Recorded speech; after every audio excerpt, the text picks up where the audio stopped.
Hello, hello, welcome back to my channel. If you're new here, my name is Skylar Stevens and I'm so happy that you're here. Today we are doing a very informal kind of Q&A, get to know me type of video. So if you're interested in getting to know a little bit more about who I am or just want to be entertained by me answering random questions, then please feel free to stick around and don't forget to subscribe down below. I would love to have you.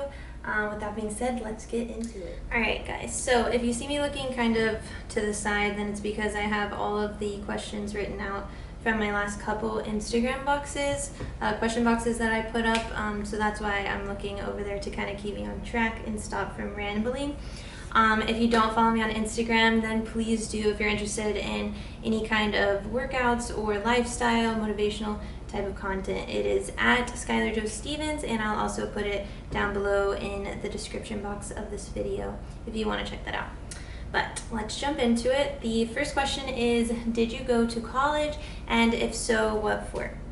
So a little bit of a backstory. I did take a year off between high school and going to college, and that was to move to San Francisco to try and pursue professional dancing. And I absolutely loved it, but I got injured out there, and so that's why I came back to Florida and kind of started thinking about what I wanted to do and where I wanted to go for school. So I nannied for a little bit for a wonderful family and then got accepted to the University of South Florida in Tampa and absolutely loved the school. I majored in health sciences and was thinking at that time to go into physical therapy or something in that realm. After my undergraduate degree, I worked at the Women's Tennis Association for a year and did an internship while I kind of figured out exactly what I wanted to do and kind of get all my application materials ready to apply for a master's program. And I actually went into athletic training also at the University of South Florida and loved it so much. So it's a really awesome school and I wouldn't trade my college career for the world. So that is that. Let's move on to the second one. I kind of touched on it. It was what made you quit dancing. So I moved to San Francisco again to do a pre-professional program out there with Alonzo King Lions Ballet. It is a 2-year program, or it was supposed to be a 2-year program, and I made it through about 6 months and then discovered that I had injured my ankle actually before I left, but the scar tissue buildup had gotten too much and had caused me like a ridiculously amount of pain, so I couldn't continue, unfortunately, and that's what kind of made me come home. But in retrospect, it is what made me interested in the field I am today. It's what made me want to go into health sciences and specifically athletic training. I think prevention is key, and so if you're interested in kind of knowing more about that or interested in following along with my strength training plans, then again, follow me on Instagram because I could talk for hours and hours about that. But that is what made me quit dancing. Once I did quit, I actually taught for a little bit, about a year or 2 years. So I kind of did stay in the dance world, but I myself wasn't dancing anymore due to that ankle injury. So, okay, let's move on. In some of your workout videos, you elevate your heels for squats, and they want to know what the purpose of that is. So, a couple of things. When you elevate your heels on any kind of plate or weights or books or whatever, when you see that, it's basically to get more range of motion for people who lack ankle flexibility. So, when I do that, or when I give somebody else an exercise with their heels elevated, it's going to target their quads a little bit more and a little bit easier. That being said, I think that it's not a long-term fix. I think you should work on your ankle flexibility and mobility as you're doing that, but that's a good stepping stone to kind of get to a full range, say goblet squat, and still target those quads a little bit more. I hope that answers your question. Okay, let's see. Do you like living in Puerto Rico? So if you don't know, I do live in Puerto Rico now. Again, I went to school in Florida. I grew up in Gainesville, Florida, go Gators, and then moved to Tampa again for college. and I moved to Puerto Rico with my boyfriend who got into medical school here. We've been dating for 5 years this Friday, so 4 days, hard to believe. But we were blessed enough for him to get in here, and we decided to make the move together. I do like living here. I think it has a lot of pros, and of course everywhere that you live is going to have cons. Some of the pros being the people are super, super nice, and it is you have a strong feeling of community here, especially when you go through things like hurricanes. We did just get hit by Hurricane Fiona, and luckily our area wasn't completely destroyed or had a lot of damage, but we are suffering some of the effects such as power outages, water shortages, lack in fuel, things like that. But the community is really, really awesome in those times. We live in an apartment building and everyone is super helpful. So I would say that's probably the biggest pro about living here. And of course it's beautiful. The beaches are absolutely amazing, and when we get the chance to go there, it kind of feels like we're on vacation. But again, my boyfriend is in medical school and I do work here and trying to build a business here, so sometimes it doesn't feel so much like you're on vacation, but that's with anywhere. A con of living here is I do not speak fluent Spanish. My boyfriend does. He's from Spain. So, you know, slowly but surely getting there, but that's definitely a struggle living here as someone who speaks English. And there are a lot of things that we take for granted, say in Florida, that we don't have here. So very common and often power outages, whether there's a hurricane or not. The system is a little bit more corrupt in terms of electricity. Things are very, very, very, very expensive, more than we were even prepared for. So that's just something to think about if you would consider coming here. But yes, I do like living here. I think it's given us a chance to kind of remove ourselves from our comfort zones and our family and friends, and kind of get to know who we really are and really grow as a couple. So, all right. I'm gonna take a quick sip of water before we move on. Okay, the next one is kind of a fun one. It is, what is your favorite activewear? I have a bunch of brands that I'll talk about, but the top 3 that I would say is Everyday Yoga Shop, and I do have a link with them. If you choose to support me, I would so appreciate it. Within the past 2 months I started working with them, and all of their stuff is amazing, and they have multiple brands on their site such as Beyond Yoga, Everyday Yoga, obviously Varley, Spiritual Gangster, that's just to name a few, but they have a ton. So if you're interested in checking that out, then click the link below, and that does support my relationship with the brand and the website. There's also something on the website called Practice, and it is a kind of yoga monthly or yearly membership that I have started doing. So anyways, if you're interested in checking that out, again, click the link down below. Other than that, I do love Gymshark. You can tell that if you do follow me on Instagram. Their stuff is very durable, it is affordable, and so cute. But I'm sure you know who Gymshark is, and I'm sure you follow many people who are Gymshark athletes and affiliates. Another one that I love is previously Balance Athletica, but now called Vitality or Shop Vitality. I have a few kind of jackets from them that I really like, but those are probably my top 3 places where I get kind of activewear or athleisure type of looks. All right, next one is kind of the big one. Where do you see yourself in 5 years? So if you would have asked me this about a year and a half ago, I would have had a much different answer, because coming to Puerto Rico kind of caught me off guard, and I wasn't for sure if I was gonna come and make the move with my boyfriend. But now that I'm here, generally speaking, I see myself hopefully married to him and maybe with a kid on the way. I've always wanted a family since I was old enough to even know kind of what that was or how to go about it. So that's definitely what I see for myself, and also hopefully have a kind of sustainable business, like with me as the boss, that I can do as a mom and stay-at-home mom. That is my dream. I think it's great for if people want to do that, or if people do want to go and be working moms.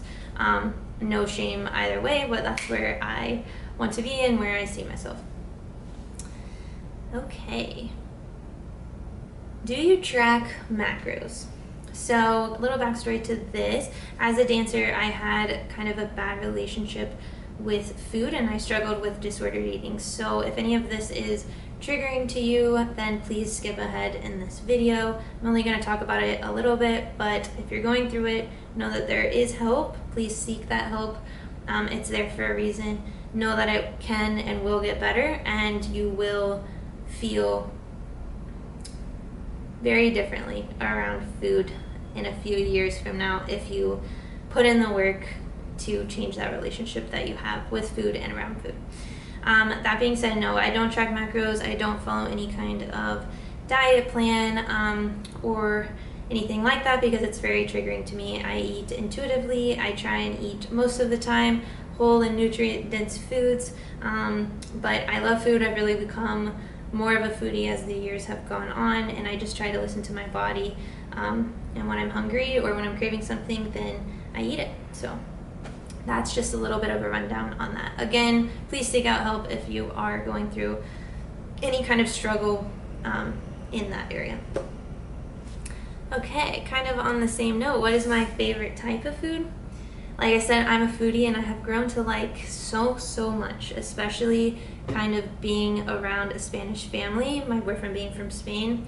I have like grown to appreciate food so much more, and wine, and I just love it. I love everything about it. That being said, I'd probably go for a really good like salad, like a loaded salad with a side of like fries or sweet potato fries or something. And if we're talking drinks, I love a good bubbly or champagne or cava, anything kind of in that nature I can't say no to most days. Next one, how did you and your significant other meet? So again, it's been about 5 years. We met through our mutual best friends at the time in college. I was a senior in college and he had just graduated the year previously. So he was working in a lab and, you know, kind of working on all those med school application materials and requirements, which is a lot. But our best friends kind of spontaneously put us together one night when we went out. I had no idea. Apparently he did. But we met at a bar, and really the rest is history. I say our first date was walking to CVS that night to get water and Advil because he had a headache because he had drank too much. So anyways, that's how we met, and from there we kind of started dating within the next couple weeks and talking more, and here we are now. All right, what is my biggest piece of advice for a person starting their fitness journey? Again, I think I could talk for an entire video, hours and hours on end about this, especially kind of being in the field and trying to build a business within the health and wellness space and the fitness community. As you probably know, there is a lot of information out there, and we have to be really careful about what we're consuming and what we're believing and what we kind of are doing. But I would say understand that nothing worth doing is a quick fix. So if you see something out there, especially on social media, that seems like, you know, lose 25 pounds of fat within 2 weeks or something crazy like that. Like, that's obviously a very extreme version of this, but that's not going to happen and it's not sustainable. So anything kind of like that, then throw your red flags up and know that it's probably a scam and they're probably trying to get your money and they're buying into that diet culture. The second one I have written down is to start small and build a strong foundation for whatever you do, for whatever you are doing. So for example, if you're starting with weights and strength training, really understand how to build a strong foundation. Start with those moves that are going to kind of progress as you move through your fitness journey. Make sure your form is correct. Work with a personal trainer or athletic trainer or somebody who knows what they're doing and can kind of help you know what you're doing wrong, and so that way you're not going to get injured, or at least you're going to decrease your risk for injury very greatly. If you're doing something like Pilates or yoga, same type of deal. You got to build a foundation before you can work above that. Hopefully the thunder isn't too loud for you guys. Also, when you're starting with any kind of fitness or exercise regimen, do something that you enjoy and that you know is going to be sustainable for you. I like walking, running, biking, and strength training. Those are my things, but I know that yoga is going to help me with mobility, and it's going to help me with my strength training and with my lifts. But that doesn't mean that everyone has to do that. There are benefits to any form of exercise, so just know that going in. And then the last just general thing I have is don't compare yourself to anyone. You are you, your body is yours. Something that works for somebody else isn't necessarily going to work for you. Some type of fitness or exercise that someone does might not feel good for your body. And especially as a woman, just be in tune with your cycle and know what to do at the certain phases of your cycle. Again, I could talk a lot about that, and I've done a lot more research kind of recently around that. But I would say that's probably my biggest pieces of advice around starting your fitness journey. And if you're interested in doing that with me, again, please reach out to me on Instagram. You can send me a DM, and I can send you more information regarding that. I would love to work with you. A few more. What is the biggest misconception people have about you? It's a hard one. I would probably say, I think that people think I'm probably a little bit stuck up or unapproachable, and that's because I am like shy and introverted in nature, and I think unfortunately I have a resting bee face. But I'm not like at all. I am more of a one-on-one type of person. I'm not the greatest in big groups or talking to big groups. But yeah, I'd say that's probably the biggest misconception people have always had about me. But I'm not. I feel like anybody can talk to me about anything. It just kind of takes kind of passing that first introverted like wall that I have, and I'm working to get better at that. Another favorite one, what is your favorite time of year? 100% fall. I hope to one day live in a place with actual seasons, because growing up in Florida, there wasn't much change in seasons. There was random cold days, and then it was, 80, 90 degrees the next day. And now I live in Puerto Rico, and it's literally hot and humid all of the time. But I do nonetheless love fall. I love decorating for fall. I've already done that for our apartment here. And yeah, I love everything around it. I love that it's filled with holidays. I love that you can be cozy. I love like sweatpants and sweatshirts and athleisure. So I just feel like it's the season for me. Also, I'm a redhead and cannot tan for the life of me, as you might can tell. I'm very pale, so in the summer I struggle a lot with not only the heat but also getting sunburned. So alright guys, I think I'm going to end this video here. Thank you so much for watching, and if you have any more questions at all, feel free to reach out on Instagram, again at SkylarJoStevens, or drop them in the comments below. If you like this video, please give it a thumbs up. I would so appreciate it, and I will see you next time.